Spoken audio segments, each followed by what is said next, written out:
In the autumn of 1944, as the Third Army remained stalled in Lorraine, the Judge Advocate General's section began compiling files on suspected violations of the Geneva Convention with greater systematic care. These were not yet formal indictments, but detailed records assembled with the intention of preserving evidence for whatever tribunal might come after the war. One of the early incidents documented in those files was the death of Frances Slanger, the first American Army nurse killed by enemy fire in the European theater after Normandy. Patton did not need a symbol, he needed a record, and in the months that followed, that record continued to grow. This is the story of what that file became, and of the general who, more than a year later, would die before he ever heard a single verdict it produced. To understand what happened in that tent that afternoon, we have to go back just a few hours to the moment a young woman in another tent, 10 miles closer to the German line, sat down to write a letter she would never mail. The pen moved across the paper by the light of a single bulb strung from the canvas ceiling. Outside the tent, somewhere in the cold black distance, an American artillery battery answered a German one, then fell silent. The pen kept moving. It was just past midnight, October 21st, 1944. The 45th Field Hospital sat in a clearing behind the front lines near Elsenborn, Belgium, less than a dozen miles from the German border. The wind carried the smell of wet pine and burnt fuel and something else underneath it, something the nurses had learned not to name. The woman at the desk did not look up. Her name was Frances Slanger. She was 31 years old, a second lieutenant in the Army Nurse Corps, and she was writing what she did not know would be her last letter. She wrote to the editors of Stars and Stripes. The newspaper had been running stories about American soldiers, about their courage, their suffering, the long winter ahead. Slanger wanted to push back. The soldiers had been thanking the nurses. She wanted to thank them. "It is to you we doff our helmets," she wrote. She finished the letter. She folded it. She put it in an envelope. She would mail it in the morning. There would be no morning for Frances Slanger. At approximately 2 o'clock, a single German artillery shell came whistling out of the dark. 3 nurses shared the tent. The shell struck close.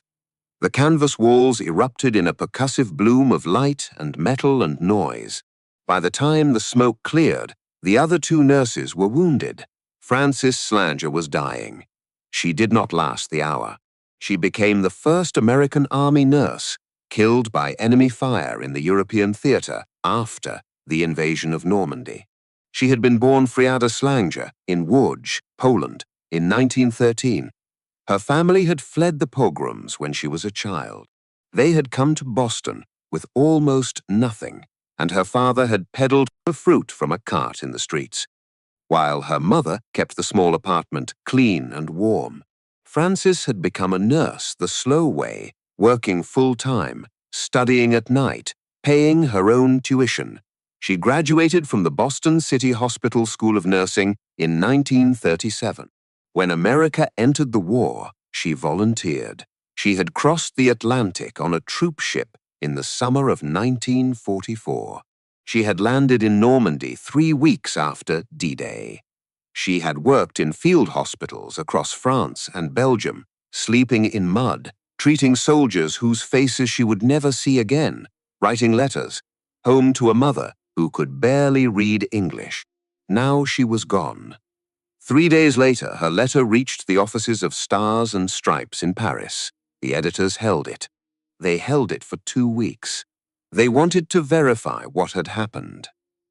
When the confirmation came back, when they understood that the woman who had written on those lines was already buried, they published it. It ran on November 7th, 1944, on the front page. The newspaper printed her photograph beside the text. A young woman with dark hair pulled back, a small, uncertain smile, the bars of her rank on her collar. The story moved across the American sector like weather. It was read aloud at evening mess. It was passed hand to hand through the mud and the cold. Soldiers who had never met her wrote letters to her mother. Within a month, the United States Army would name a hospital ship for Frances Slanger. This is the part the popular memory keeps: the letter, the photograph, the hospital ship, the making of a symbol. What we know from the surviving records of the European theatre is that incidents like the shelling of the 45th Field Hospital prompted Judge Advocate General sections across American commands to begin compiling files on suspected Geneva Convention violations with greater systematic care. Not as confirmed war crimes in every case, but as documented incidents under investigation, with the intention of preserving evidence for whatever tribunal might come after the war. George Patton, commanding the Third Army from his forward headquarters in Nancy, France, was one of the generals who insisted that such records be kept complete and thorough. He was 58 years old that autumn, 3 weeks short of his 59th birthday, a man who had spent 4 decades in uniform. He moved differently than he had in August. The fire was still there, the pacing, the abrupt half-turns, the habit of standing too close to a map and talking at it as though it could be persuaded. But underneath the performance, he was tired in a way the staff had begun to notice. He was tired the way a man gets tired when the strategy that has worked for him his whole career has stopped working. Through August, the Third Army had moved with a speed that bordered on the unbelievable. Patton had crossed France in less time than some of his divisions could organize their own supply trains. He had taken cities the planners had not expected him to reach until winter. And then, in early September, the trucks of the Red Bull Express, the supply convoy system that had been feeding his advances, began to run dry. The math had finally caught up with the war. By the middle of September, his tanks were sitting in the open with empty fuel cells. By October, the entire Third Army front had ground to a halt across a sector of muddy ridges and stone villages in the region the maps called Lorraine. The Germans, who had been routed in August, had used the pause to dig in. They had brought in fresh divisions. They had fortified ground that Patton had expected to take in days. By the time Frances Slanger's letter arrived in Paris, the war in Patton's sector had taken on a texture much older than the war the headlines were describing. It was beginning to look like 1917. Trenches, fields turned into killing grounds, men dying for farmhouses that nobody outside the regiment would ever name. Into this landscape on a cold afternoon in late October, Lieutenant Colonel Charles Codman, the general's aide, carried reports into the headquarters tent. Codman was 51 years old. He had served with Patton in the First World War. He had volunteered again for the Second. He was a Boston man, fluent in French, a man who had once owned a wine business and who, by the strange arithmetic of war, now spent his days organizing the paper that surrounded a general. He knew Patton's moods. He had learned over many months how to read which report needed to go on the top of which pile. Patton read the reports that crossed his desk. He read them through. There was a stillness in the general that the staff officers had learned to fear more than the shouting. The shouting was theater. The stillness was something else. What we know from the surviving Third Army records and from Codman's later memoir is that in this period the Judge Advocate General's section of the Third Army began compiling files of suspected Geneva Convention violations, not as confirmed war crimes in most cases, as documented incidents under investigation with intent unresolved. The 45th Field Hospital was a designated medical installation. The tents bore the Red Cross of the Geneva Convention. German aerial reconnaissance had photographed similar locations more than once. The trajectory of the single shell was inconclusive. There was no German prisoner to interrogate. There was no captured order. There was no evidence yet on which to build a case. Patton's standing instruction to his JAG officers, repeated in different language in different rooms across that autumn, came down to a single proposition. The record would be complete. Every incident, every shell, every dead nurse and every dead medic. The intent could not be proven now. It might be provable later. The war would end. The Germans would surrender. There would be prisoners. There would be captured documents. There would be a tribunal, somewhere, somehow, and that tribunal would need evidence, and the evidence would not exist unless someone had begun to gather it now. The work of building that record began in earnest. This was not the Patton of the newsreels. This was not the man with the ivory-handled revolvers who had slapped 2 enlisted soldiers in a hospital tent in Sicily the year before and nearly lost his career for it. This was a different officer entirely, a quiet man at a desk, ordering the slow, patient work of building a paper case against a category of crime that did not yet have a formal name in international law. Commanders like Patton were already operating on the principle that evidence must be preserved, even though the legal architecture for individual criminal liability for violations of the laws of war was still being argued by lawyers and diplomats in London and Washington. The charter of the International Military Tribunal would not be signed until August of 1945. The legal architecture for individual criminal liability for violations of the laws of war was still being argued by lawyers and diplomats in offices in London and Washington.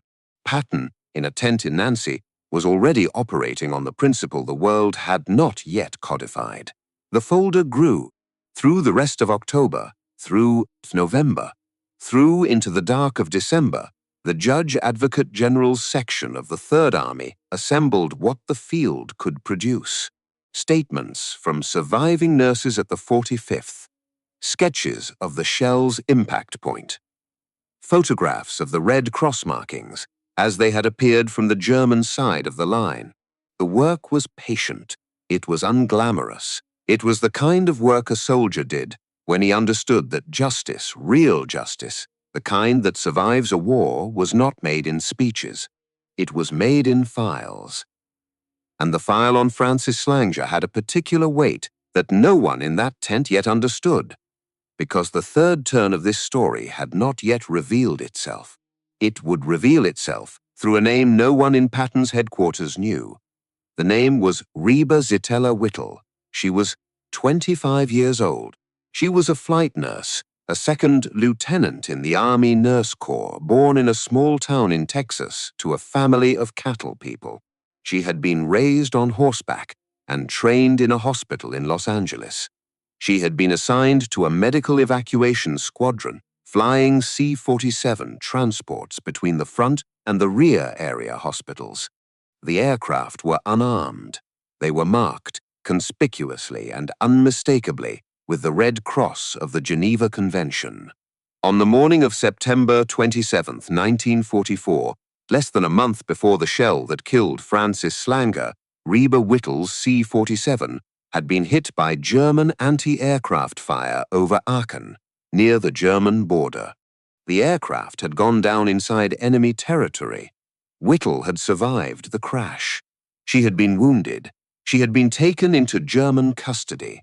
She was the only American military nurse held as a prisoner of war by Germany in the entirety of the Second World War. The Germans, when they realized what they had captured, did not seem to know what to do with her. The Geneva Convention had not anticipated the situation. They moved her from facility to facility. They held her for 4 months. They eventually released her in January of 1945 as part of a prisoner exchange. She would survive the war. She would carry the experience for the rest of her life, the way some people carry a stone in a shoe they never take off. Whittle's existence in German custody during the same weeks that German artillery was killing Frances Slanger meant something specific. It meant that the German military command knew, at the level of formal documentation, that American women in uniform were operating as protected medical personnel in the European theater. They had seen the markings. They had read the orders. They had photographed the field hospitals. There would be no claim of ignorance.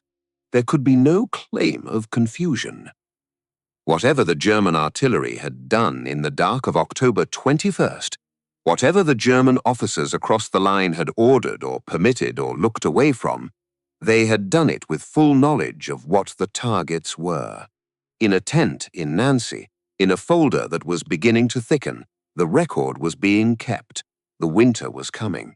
In 63 days, German tanks would burst out of the Ardennes forest, and the rules that George Patton had spent the autumn quietly insisting on would be tested in ways that nothing in the autumn campaign had prepared the Third Army to face. But that was December.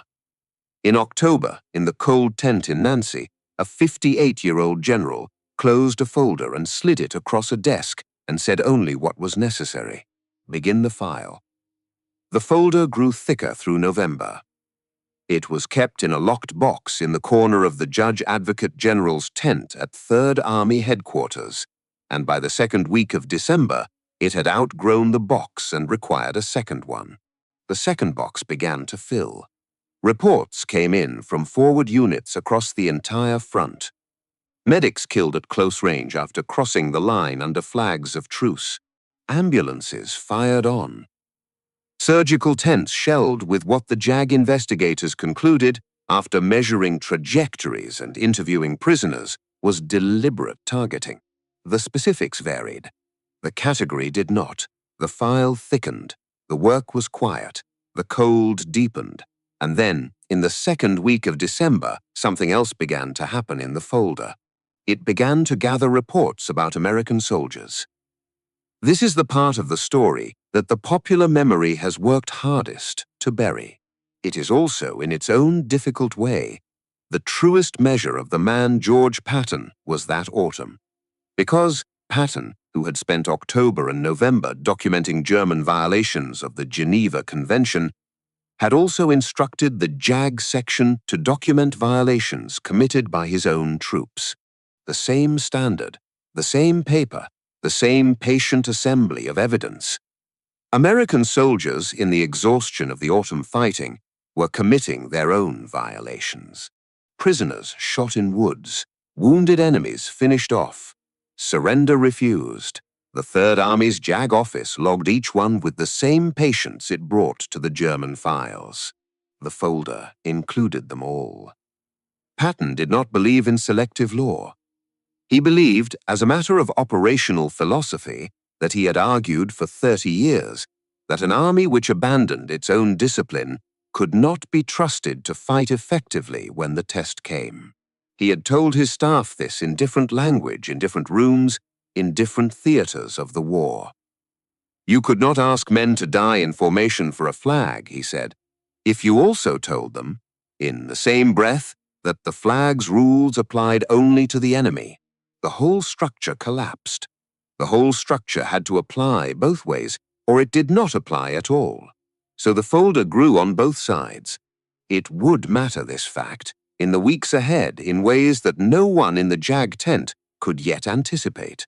Because the test of the principle was coming, and the test would not be measured in October artillery shells fired by men Patton would never meet. It would be measured in his own soldiers, on the snow, on the first day of 1945, but that was January.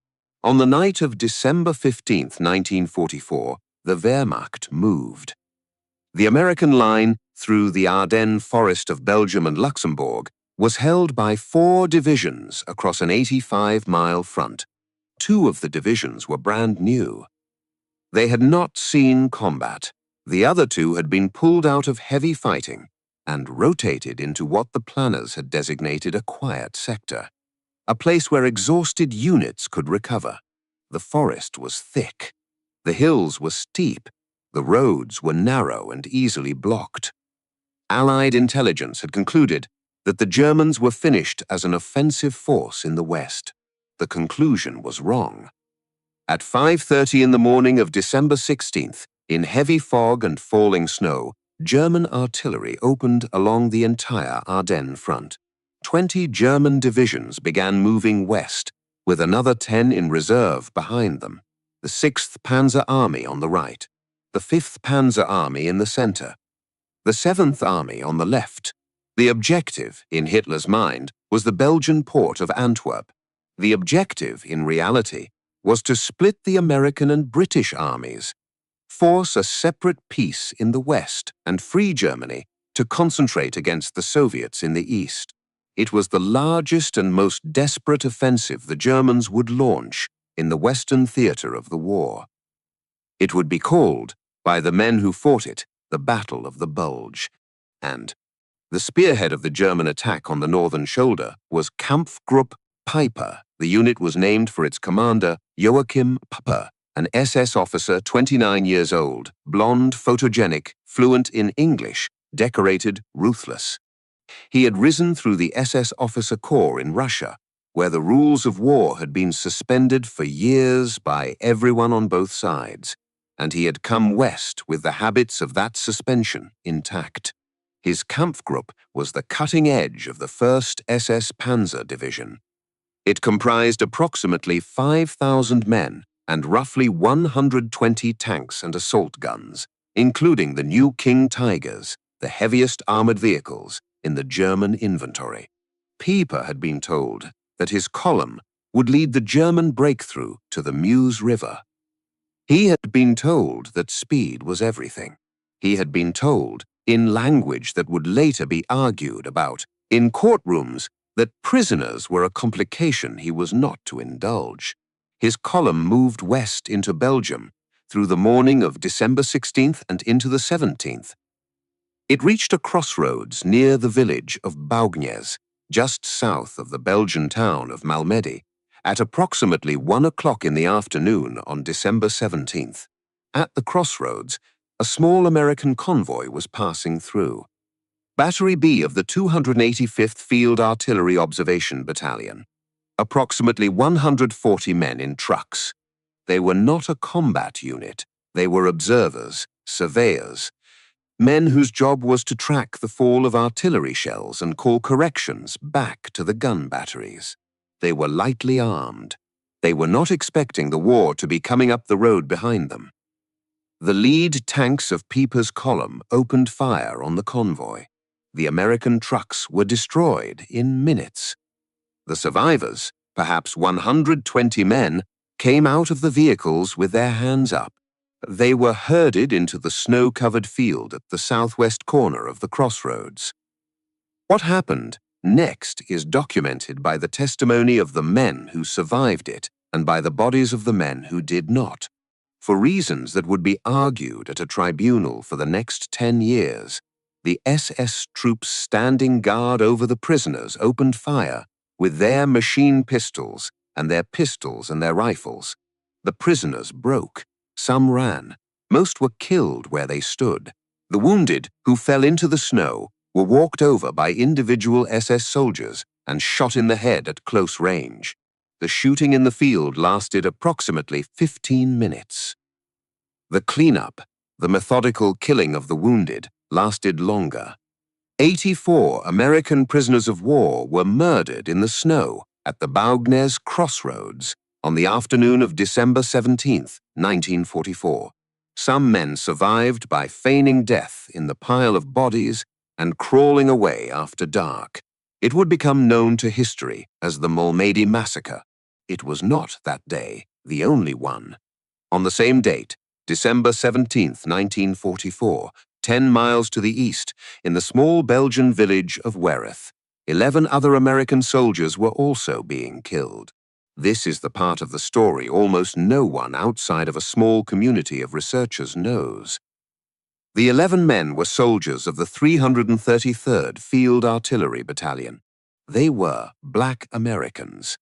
The 333rd was a segregated artillery unit, one of several that the United States Army had organized for the European theater, under the doctrine of segregation that the country had not yet found the will to abandon. The 11 men had become separated from their unit during the chaos of the first hours of the German offensive. They had walked through the woods. They had been hungry. They had been cold. They had reached the village of Wereth at dusk. A Belgian farmer had taken them into his home and given them food and warmth. Someone in the village had informed the Germans. A reconnaissance element of the 1st SS Panzer Division came to the farmhouse and forced the 11 men out into the snow. The men had surrendered. They had been unarmed. They had been moved into a field a short distance from the house. There, in the dark, they had been tortured before they were killed. Their bones had been broken. Their fingers had been cut off. Their bodies had been bayoneted. They had been finally shot, in the snow, in the cold, in a field in Belgium, 10 miles east of where 84 other Americans were lying dead, in another field, for similar reasons. The bodies at Wereth were not found by American forces for 6 weeks. They were not buried as the bodies at Malmedy were buried. They did not become a documented atrocity in the public American memory. The Army investigation, when it finally happened, was filed and forgotten. The 11 men were listed as combat casualties. The story did not enter the official record. It did not enter the war crimes proceedings at Dachau. It did not enter the speeches. It would take 50 years for the story to come back. In 1994, a small group of Belgian citizens, working with American historians, would erect a memorial in the field where the 11 men had died. The United States Congress would formally recognize the massacre in 2017, 73 years after the killing, and the families of the 11 men would receive, after the lifetimes of their parents and most of their siblings, the acknowledgement that the country they had served had owed them since December 17, 1944. In December of 1944, however, no one outside of the SS unit that had committed the killings knew it had happened. News of Malmedy reached 3rd Army headquarters within hours. Patton was in his office, working a map. The map was bad. The map showed his army facing east, in Lorraine, well over 100 miles south of where the German breakthrough was happening. He had begun to suspect, several days before the offensive began, that the Germans had something planned in the Ardennes.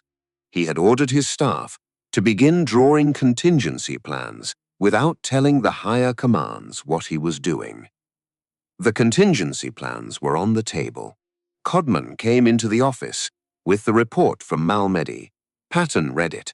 He set the report down. The men around him expected what they had learned to expect when Patton received news of this kind. They expected the explosive theatrical anger, the rhetoric, the call for vengeance. They expected, given that it was Patton, that he would draft an order on the spot directing his subordinates to take no SS prisoners alive. He did not. He did the opposite. Patton drafted an order that afternoon addressed to all corps and division commanders of the 3rd Army.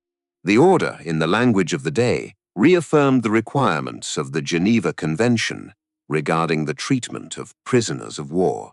It noted the reports of German violations on the Northern Front. It directed all officers and non-commissioned officers in the 3rd Army to ensure that captured SS personnel were processed according to the same standards as Wehrmacht prisoners.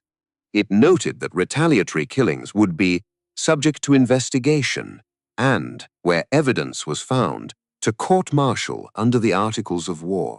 The order went out. His staff did not understand it. Some of them, privately, were angry. The men in the field had heard about Malmedy by then. They wanted to do something. They wanted a sign from the general that the killings on the snow at Baugnies would be answered in kind on the German side of the line. Patton would not give it to them. He believed, and his diary from these days makes clear, that the moment the 3rd Army began killing prisoners in retaliation was the moment the 3rd Army became indistinguishable from the SS units it was fighting. That was not a moral abstraction to him. That was an operational reality. An army that broke its own discipline could not be trusted to hold a line when the line bent. And an army that killed prisoners would eventually refuse to take them. And an enemy who knew he could not surrender would fight to the last cartridge, and the Third Army would bleed for that fact one bullet at a time for the rest of the war. The order stood. 2 days later, on December 19th, Patton was summoned to a meeting at Eisenhower's headquarters in the city of Verdun. The room was cold. The fireplace was small and inadequate. The senior American commanders sat round a long table in their winter coats. Eisenhower presided. Bradley sat to his right. Patton sat across from them. The atmosphere in the room was tight, with the kind of strain that senior officers communicated to each other through small silences and the deliberate way they handled their coffee cups. Eisenhower addressed Patton directly. The northern shoulder of the Bulge was holding. The southern shoulder, at the town of Bastogne, was nearly surrounded by German armor. The 101st Airborne Division was inside Bastogne. They were going to be cut off within 48 hours. The American forces north of the Bulge could not relieve them. The British under Montgomery were not yet in position. Only the Third Army, currently facing east in Lorraine, was within striking distance. Eisenhower asked how soon Patton could attack north. Patton said 48 hours. The room went quiet. The other generals had been quietly briefing each other for hours that any movement of the Third Army's mass on this scale would take 10 days.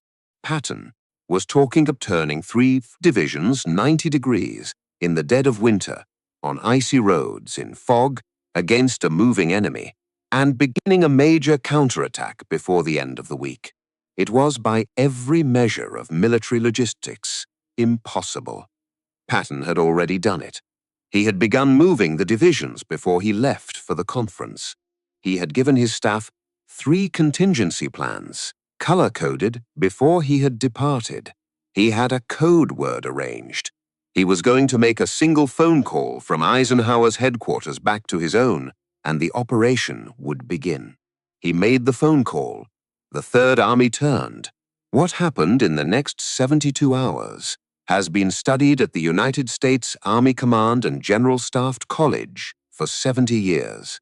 And 3 divisions, with their artillery and their supply trains and their fuel and their ammunition, executed a 90-degree rotation across a road network that had not been designed for it, in weather that should have stopped it, over distances that should have required twice the time. The mistakes were small. The improvisations were many. The men were exhausted. The trucks burned out their transmissions. The tank crews slept standing up while their vehicles refueled. By the morning of December 22nd, the lead elements of the Third Army were attacking north toward Bastogne. And inside Bastogne, on those same days, the siege had begun to take its own particular shape. The town was held by elements of the 101st Airborne Division and parts of the 10th Armored Division. There were approximately 18,000 American soldiers inside the perimeter, and the Germans had surrounded them on all sides. The wounded were pouring into the town's makeshift aid stations faster than the medical personnel could process them.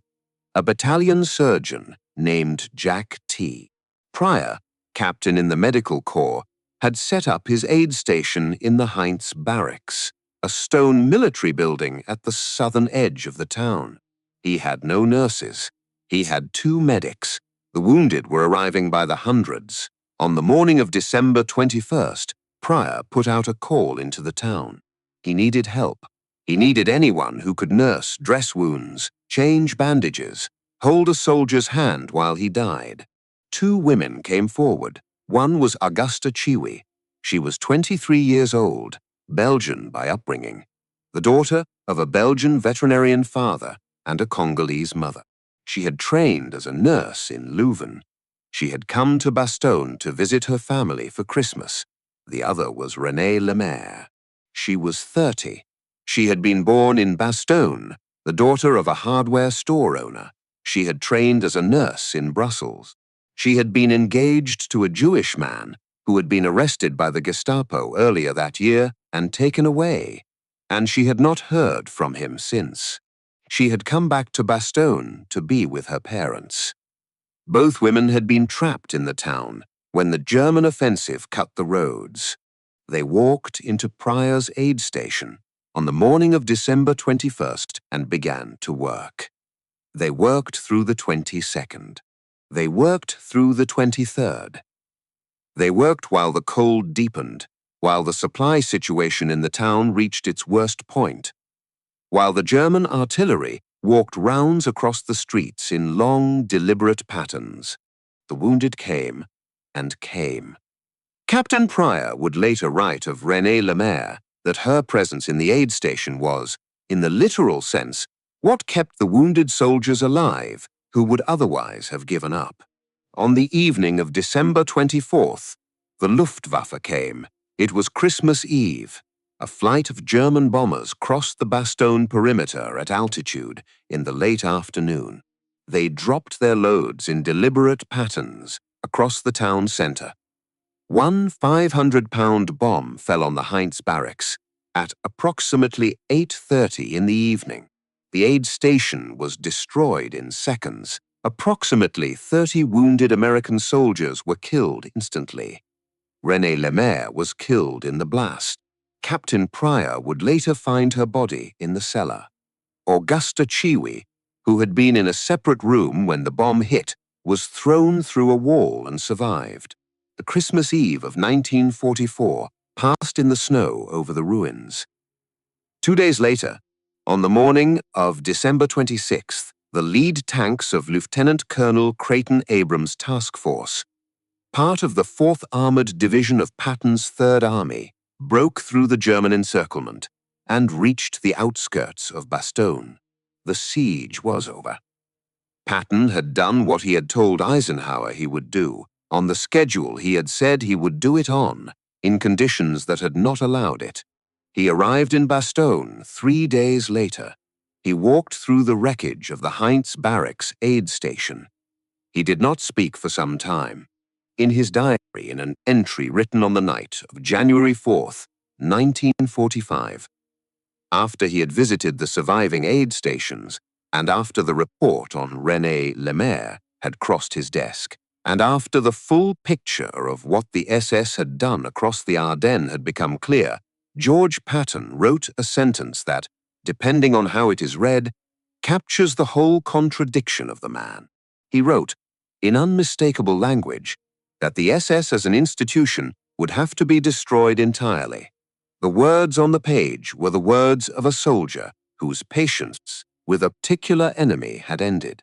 On the same page, in the same entry, on the same evening, he reaffirmed the standing order that captured SS personnel in the Third Army Zone would be processed according to the Geneva Convention. Both sentences were Patton. 3 days earlier, on January 1st, 1945, in a small Belgian village called Chinon, soldiers of the 11th Armored Division, under his command, on a road south Bastogne, had executed approximately 60 German prisoners of war. The men had been captured during a small engagement.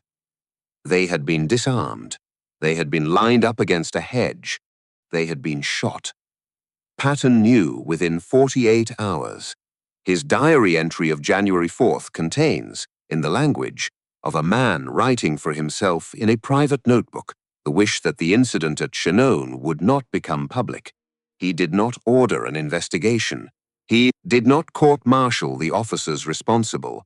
He filed the knowledge away in the same place where the rest of the war was stored. The folder in the JAG tent, the one that contained the violations on both sides, the one Patton had built since October, included Chinon. It did not leave the tent. The principle Patton had announced in October, that the law applied to both sides, had survived 3 months of combat and one of the bloodiest German atrocities of the war. It would not survive the snow on the first day of January. This was the fact he carried into the rest of the war. This was the contradiction the diaries would record. This was George Patton in the winter of 1944 into 1945, the man who had insisted on the file and the man who had hoped, in the cold of a Belgian village, that one of the files would never be opened. The Third Army drove east. The war drove with it. And in the locked box in the jag tent, the paper continued, patient, indifferent, accumulating the names. The Third Army crossed the Rhine River on March 22nd, 1945. The fighting after that had a different quality than what had come before. The German formations they encountered were thinner. The resistance was sporadic. The villages surrendered, when they surrendered at all, with white sheets hanging from upper windows and old men in civilian clothes standing in the squares, with their hands folded in front of them, like men attending a funeral they had not been invited to. The Third Army moved east. The roads opened. The maps stopped being useful because the maps had been drawn for a Germany that was, by the end of March, beginning to disappear. On April 4th, 1945, the 4th Armored Division of the Third Army, moving along a forest road in central Germany, came over a low ridge and found the Ohrdruf concentration camp. It was a small camp, a subsidiary of Buchenwald. What the soldiers found when they walked through the gates that morning was something for which their training had not prepared them, and for which no language in any of the briefing books had a sufficient word. Bodies stacked in cordwood patterns. Bodies that had been shot in the back of the head during the German evacuation of the camp the previous week and left in the snow because there had been no time to bury them. The smell, the cold air. The few survivors, who were not really survivors yet, only living, sitting against the walls of the wooden barracks with the particular silence of people who have stopped expecting anyone to come. Patton arrived at Ohrdruf on the morning of April 12th. Eisenhower was with him. Bradley was with them. George Patton, who had spent 40 years building a public persona of theatrical hardness, who had written about combat in language that sometimes glorified it, who had been at this point in his career one of the most decorated and visible fighting generals in the United States Army, walked into Ohrdruf, looked at what was there, and was sick. He went around a corner of one of the buildings, and he vomited in the snow. Eisenhower did not. Patton wept later, in private, in the company of one of his aides. He did not weep in front of the camp. Instead, he did something operational. He ordered that the civilian population of the nearest towns be assembled and walked through the camp. They would see what had been done in their name. They would not be permitted the comfort of not knowing. The order went out. The townspeople came. They were old men and women and children. They walked through the camp in their Sunday clothes, with their hands at their sides, with their faces gone blank, with the soldiers of the Third Army watching them and saying nothing. That night, Patton wrote to his wife Beatrice. He told her he had seen many horrible things in 40 years of soldiering, but nothing had prepared him for this. He told her it was important that it be written down. All of it, he wrote. The folder in the jag tent, the one that had begun with Frances Slanger in October, had by April of 45 become part of a larger thing, an apparatus of evidence gathering. Across the entire United States Army in Europe, 10,000 investigators and clerks and stenographers in canvas tents and requisitioned schoolhouses across the recovered territory, taking statements, photographing the dead, numbering the boxes, filing the paper. The war ended on the 8th of May, 1945. Patton would not see the trials. On the afternoon of December 9th, 1945, on a quiet road near the German town of Mannheim, the staff car carrying General George S. Patton collided at low speed with an army truck that had turned across his lane. The other passengers in both vehicles were uninjured. Patton's neck was broken. He was taken to a military hospital in Heidelberg. He was conscious. He could not move. He lived for 12 days. He died on the evening of December 21st, 1945, in his sleep, with his wife Beatrice in the room. He never heard a verdict from a war crimes tribunal. The first verdicts from the International Military Tribunal at Nuremberg would not be read until the 1st of October, 1946, 10 months after Patton's death. The Malmedy trial, the one that prosecuted the SS men of Kampfgruppe Pieper for the murders at the Baugnes crossroads, would not open until May 16, 1946, at the former concentration camp of Dachau, designated by the United States Army as case number 624. 73 SS defendants stood in the dock at Dachau in the summer of 1946. 43 were sentenced to death. 22 were sentenced to life imprisonment. The remainder received lesser terms. Joachim Pieper, the commander, the man who had given the orders, was sentenced to be hanged. The documentation that Patton had insisted on since October of 1944 was in the proceedings at Dachau part of the foundation. Not the only foundation. There were other JAG officers in other commands that had done the same work. But the Third Army's files were among the most complete, and the cases that came out of Patton's theater were prosecuted with a strength of evidence that the defense found difficult to challenge on the facts. And the facts, however, were not the only thing that mattered. In 1948, a United States Senate subcommittee opened an investigation into allegations that the prosecutors at the Malmedy trial had used coercive interrogation methods on the SS defendants. The investigation was driven, in part, by a young senator from Wisconsin named Joseph McCarthy, who had taken up the cause of the convicted men with a vehemence that puzzled some of his colleagues at the time and would acquire darker contexts later. The Senate's findings were mixed. Some abuses were documented. The convictions were not overturned, but the sentences began to soften. In 1951, Pieper's death sentence was commuted to life imprisonment. In 1956, after 11 years in custody, Joachim Pieper was released. But while the man walked out of his cell, the law he had broken was being rewritten. In the summer of 1949, 4 years after Patton's death, the nations of the world gathered in Geneva to revise the conventions on the conduct of war. The revisions drew, directly and explicitly, on what the investigators of the Allied armies had documented across the European theater in 1944 and 1945. The prohibition on attacking medical personnel was strengthened. The protections for prisoners of war were expanded. The definition of war crime was clarified. The legal architecture that had not existed when Patton sat in his tent in Nancy and ordered a file opened on a dead nurse, that architecture now existed. It was written. It was signed.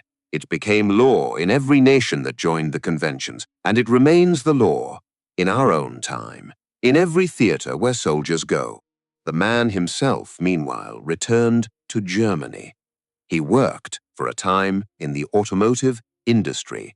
He eventually moved across the border into the small French village of Treves in the eastern part of the country, where he lived quietly in a house at the edge of the woods. On the night of July 14, 1976, the house was set on fire. Pieper was inside. He was 61 years old. He was, in the period before the fire, receiving anonymous threats and had told friends he expected something to happen. His body was found in the burned-out shell of the building the following morning. He had been shot. The arsonists were never identified. The case was closed without a conviction. This was the resolution. It was not the resolution George Patton had imagined when he had ordered the folder begun in October of 1944. The justice that emerged from the Dachau trials was real but imperfect, contested, partial. Sentences were softened. Men were released. The line between accountability and politics blurred. Almost from the moment the war ended, and it had been blurring ever since. Frances Slanger has a hospital ship named after her. The ship served until 1946 and was decommissioned. There is a plaque in Boston. There is a street. René Lemaire has a memorial in Bastogne on the wall of a building marking the place where the aid station once stood. Augusta Chiwi lived until the year 2015. She was decorated, late in life, by both the Belgian government and the United States Army. She gave one interview near the end, in which she said only that she had done what was in front of her to do. The men of the Wereth 11 have a memorial in Belgium, built by neighbors, recognized by the United States Congress in 2017. George Patton lies in the American Military Cemetery at Ham, Luxembourg, in a grave that is not larger than the graves of the men around him by his own instruction. He is buried among his soldiers. The folder is gone. What it contained, the patient assembly of names and dates and shells and bodies, became the law, and the law remains. Remember the nurse. Remember what was written down. Remember that someone in the cold of a tent in Nancy, in the autumn of a war that would not end, refused to look away.